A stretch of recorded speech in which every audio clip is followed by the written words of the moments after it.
The biggest change is not one that I've embarked on alone. It's making our Tier 2, especially Tier 3 to some degree, intervention more linked to our core instruction versus, these are things that tend to help readers, let's try that with them. But instead, encouraging co-planning between classroom core instruction teachers and intervention providers so that they can have a more unified approach. We've created something that we call a Kid Talk, and it's a way of getting what we call a resource person, who's usually an intervention specialist, who meets with a teacher who's having concerns for a student and kind of develops a plan. We get a measurable problem, we create a goal, we talk about what the intervention is, who's going to do it, who's going to communicate it to the parent, who's going to communicate it to the student, how it will be measured, and when we'll come back around the table and see how it's going. Again, I think it's important to work with parents because on that social, emotional, behavioral side, it often has so much to do with what's going on with them throughout their lives.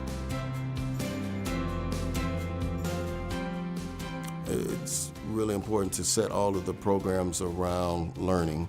Everything is set around learning. So when I lead the master schedule process, I always have a representative there from, the administrator, teacher, and the student part of it, and that's what a lot of people don't have that. So we do town hall meetings every month, and I lead those town hall meetings along with, other educators as well as students.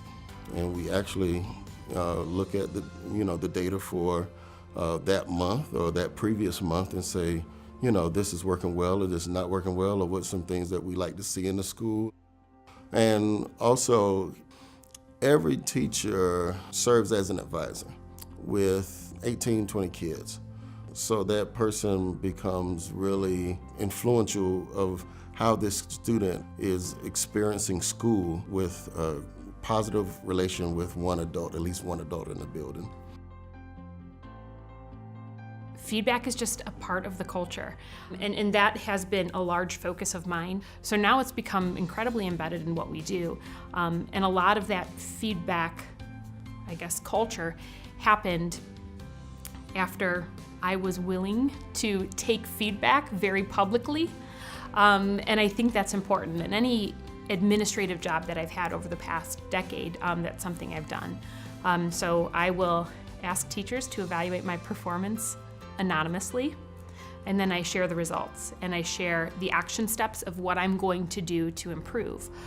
So then the process of them accepting feedback from me is much more open because it becomes a dialogue, and it happens in a very non-threatening way.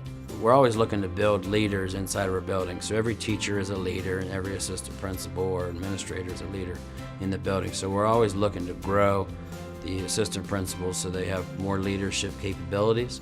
So again, we will focus on the tools that we use this year, utilize those next year by making sure that we're having critical conversations with teachers, important conversations with students and teachers, and so that we can have growth from our students and our staff. I think when it comes to the staff, we're really focusing on a quality or a core of craftsmanship, quality work from our students and from our teachers. And so our department chairs this year worked on drilling down and finding the root cause on why we may not produce quality work all the time. So at the end of the year, we've came up with ways how we're going to share that with the staff for next year.